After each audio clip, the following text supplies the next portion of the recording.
We've all been in the same position where we feel like we're doing something productive, but in reality, we're not doing anything to push the needle forward. And for the longest time, I always wondered this. I'd always start a project and do all these little steps that I thought were going to get me to the result.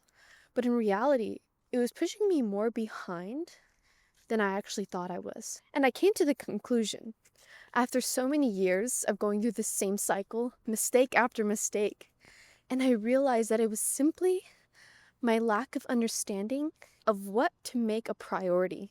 And what helped me figure out and solve this problem I kept facing was with one simple answer: figuring out what the priority really was. How I figured out what was actually my number one priority was realizing the things I enjoyed, the little tasks that I enjoyed doing, were meant to be last.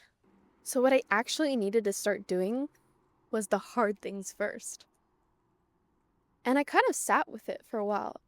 And the more that I contemplated why I didn't like doing hard things is the exact way I was going to actually complete something that I've been putting off for so long.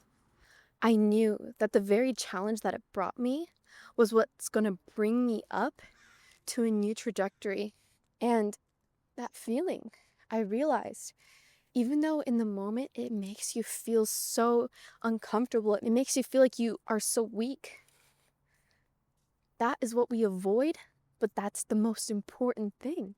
So how was I going to get out of this? How was I going to push myself out of this feeling of comfort in doing all the things I enjoyed and do something I do not like?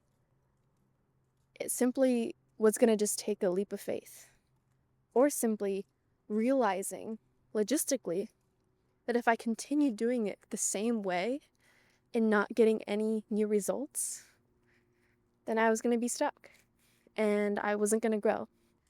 The reason why I'm telling you guys this today is because I don't want you stuck like I was. I don't want you to be in the same position next year or even years later. I want you moving the needle forward. I want you to understand why those hard tasks are so important, why the things you hate doing are exactly things you need to be doing. So you feel like you're pushing yourself, you're challenging yourself. And once you realize you can do it, that feeling of being unstoppable, you'll always remember it. You'll always recollect and remember that challenges do not overcome you, but the fear does. The fear and the anxiety and the worry do. So by having faith and trust in God that you can do this, you will be unstoppable. And you will start doing the things on your priority list and stop leaving them for last.